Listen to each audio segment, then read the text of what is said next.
Assalamualaikum warahmatullahi wabarakatuh. Kembali lagi bersama channel Belajar Sejarah 17.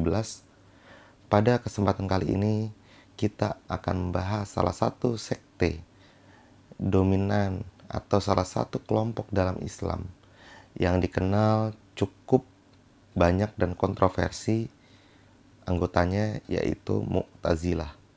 Kalau sebelumnya kita telah membahas Syiah, Khawarij, kali ini kita akan membahas tentang Mu'tazilah. Next, di video selanjutnya kita akan membahas tentang Sunni dan Murji'ah. Apa saja mereka dan seperti apa? Maka kita akan melihat Islam dari sudut pandang objektif, dan saya di sini admin atau pengisi suara sebagai sosok yang objektif, menyampaikan berdasarkan sumber yang objektif.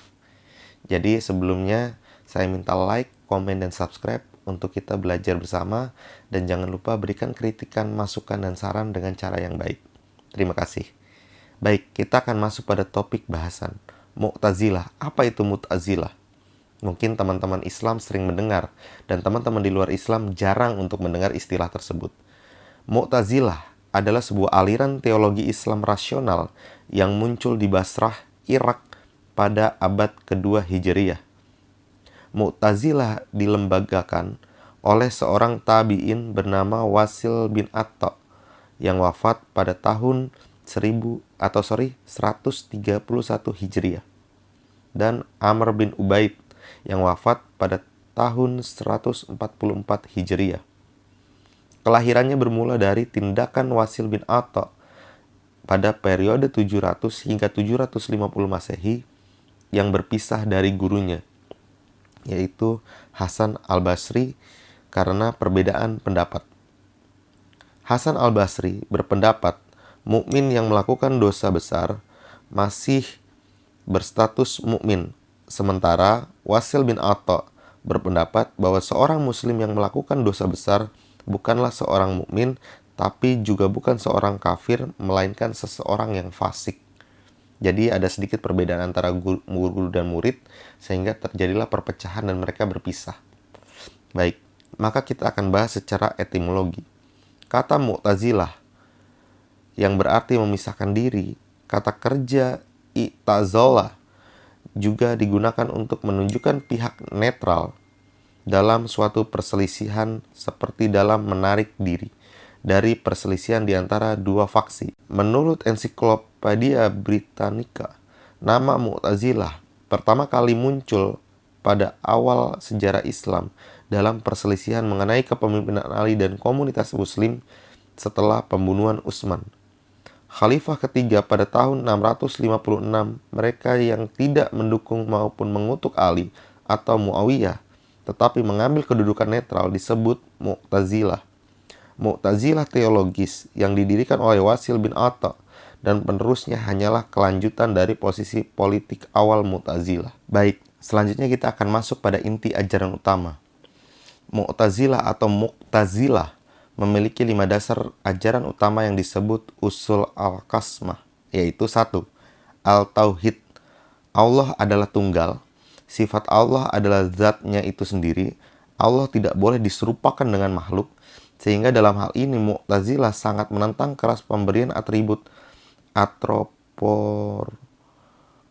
antropomorfisme pada Tuhan. Al-Quran adalah makhluk. Nah, inilah yang membedakan mereka dengan Sunni.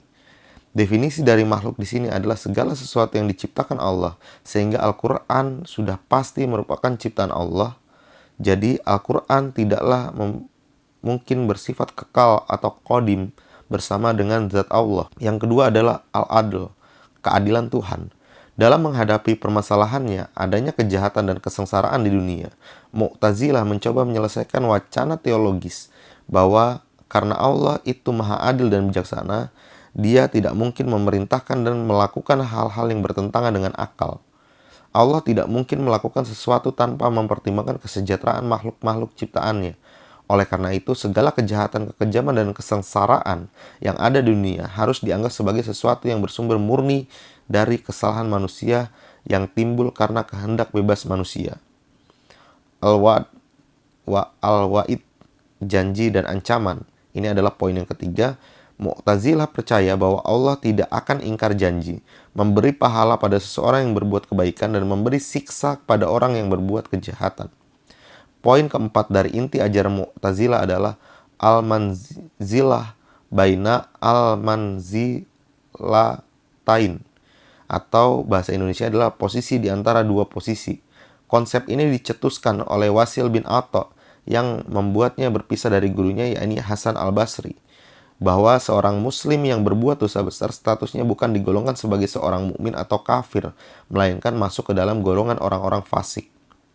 Al-amr bin ma'ruf wa al-nahi munkar, menyuruh kepada yang kebaikan dan mencegah kemungkaran.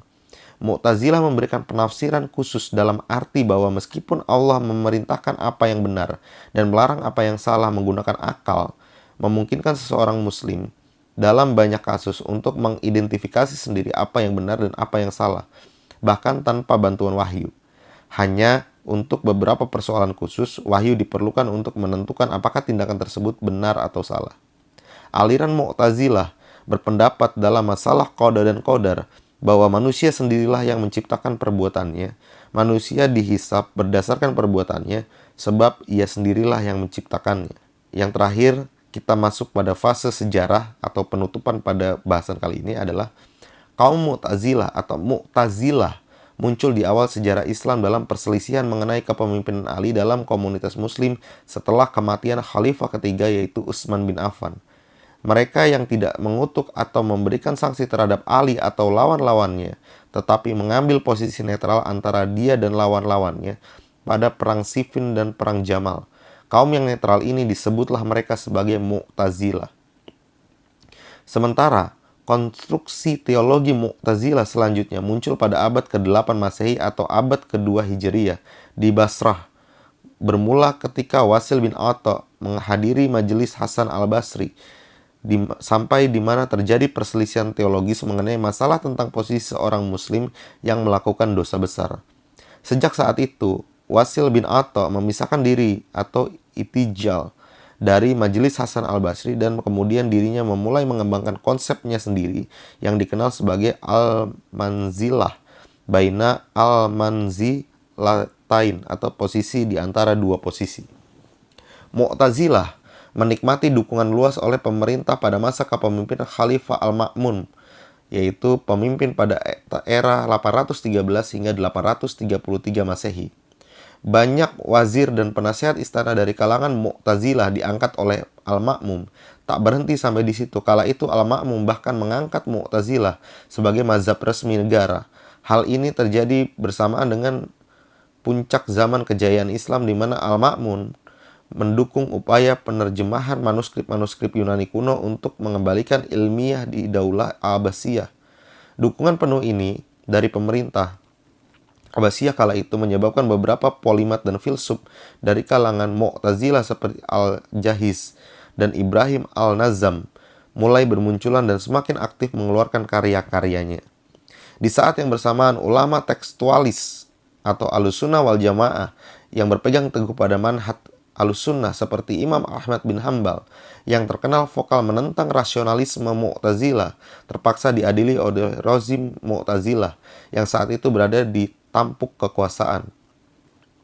Tak hanya Imam Ahmad bin Hambal rahimahullah, banyak ulama tradisionalis dari golongan Hanabilah ditangkap oleh rezim Mu'tazilah pada saat itu karena mereka terbukti berupaya menggalang pemberontakan.